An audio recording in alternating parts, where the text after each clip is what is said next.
Mesdames, Messieurs,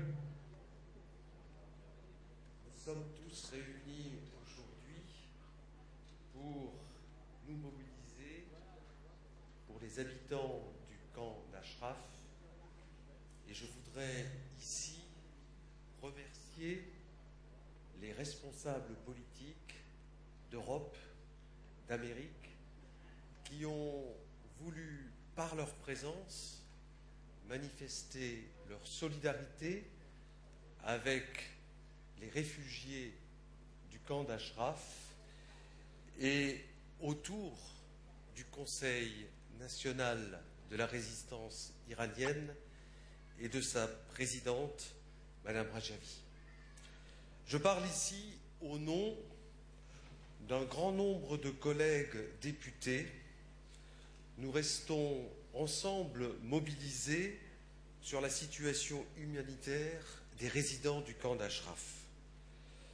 Le régime iranien veut à tout prix l'élimination de ces résidents, membres de la principale force d'opposition iranienne, avant que la vague des changements n'atteigne l'Irak et l'Iran depuis la Syrie. Le régime sait très bien que le mouvement de la résistance iranienne représente la principale force qui peut mener et transformer l'énorme contestation à l'intérieur de la société iranienne vers un changement fondamental et vers la démocratie.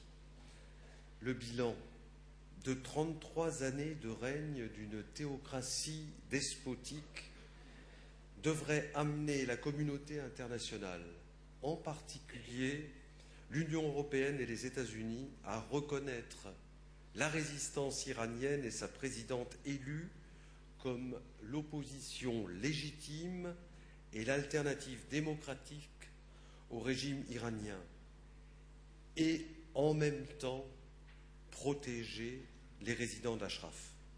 Il ne s'agit pas seulement d'une obligation politique et morale, mais d'une nécessité pour la paix mondiale.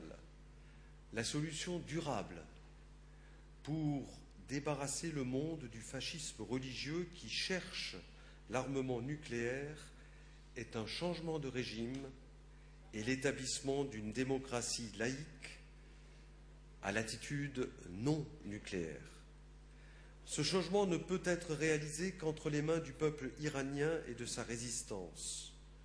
Au cours d'une déclaration de soutien d'une majorité des députés représentant l'Assemblée nationale dans toute sa diversité en mai 2011, nous avons réclamé la reconnaissance de la résistance iranienne et l'établissement d'un dialogue avec le Conseil national de la résistance iranienne. C'est pour cette raison que nous avons condamné toutes les pressions exercées contre les résidents d'Ashraf pour les forcer à un transfert au camp Liberty sans que les normes internationales pour un camp de réfugiés y soient établies.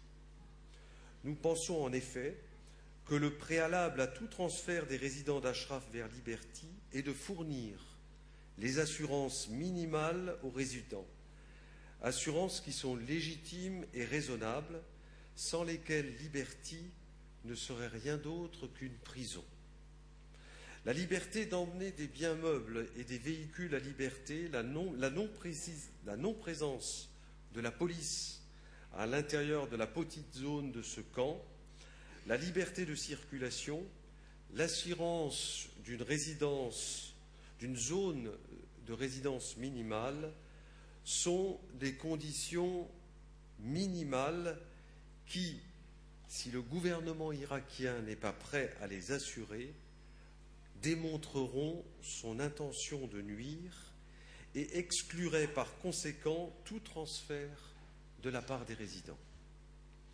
Les résidents d'Ashraf et leurs représentants ont fait un long chemin en montrant tous les signes de bonne volonté pour une solution pacifique à la crise d'Ashraf. Nous devons rendre hommage aux positions de Madame Mariam Rajavi, qui a su ouvrir une voie dans l'impasse où l'on voulait placer Ashraf. Il appartient désormais à la mission d'assistance des Nations Unies en Irak, à l'ONU et à l'Union européenne ainsi qu'aux États-Unis d'assumer leurs responsabilités. Je salue la position du Haut-Commissaire aux Nations Unies pour les réfugiés et j'appelle le HCR à réaffirmer le statut de réfugié des résidents d'Ashraf. Depuis plus de 5 mois, ce processus, qui est nécessaire pour réinstaller les résidents d'Ashraf, est bloqué par le gouvernement irakien. Il faut que la communauté internationale s'adresse avec fermeté aux autorités de Bagdad pour leur faire comprendre que la sécurité de ces réfugiés est importante pour nous. Je propose, si c'est possible, que soit organisée une visite de parlementaires français pour veiller au respect des droits des résidents d'Ashraf lors de leur déplacement et leur installation provisoire au camp Liberty. Le gouvernement français a des capacités importantes qu'il peut mettre en œuvre pour soutenir une initiative internationale et humanitaire pour la protection des habitants d'Ashraf. Autant que ses relations avec le gouvernement irakien, il peut obliger de respecter des engagements internationaux vis-à-vis des résidents d'Ashraf, soit dans le rôle des Nations Unies, soit dans le soutien au HCR. Il pourra commencer éventuellement à recevoir sur notre territoire un certain nombre de blessés et de malades d'Ashraf qui avaient précédemment un droit d'asile en France. Toute solution pour Ashraf doit préserver à la fois la vie et la dignité de chacun de ses résidents. Et comme stipulé dans l'article 1er de la Déclaration universelle des droits de l'homme, ce sont des hommes et des femmes courageux qui ne veulent pas renoncer à la cause de la liberté qu'ils ont toujours défendue pour leur pays. Nous les saluons sincèrement et vivement et leur disons qu'ici, aujourd'hui comme hier, et j'espère bientôt dans une perspective de libération, nous restons à leur côté. Je voudrais maintenant demander à M. Larche-Rizet d'être le président et le modérateur de la conférence d'aujourd'hui. Je vous remercie pour votre attention.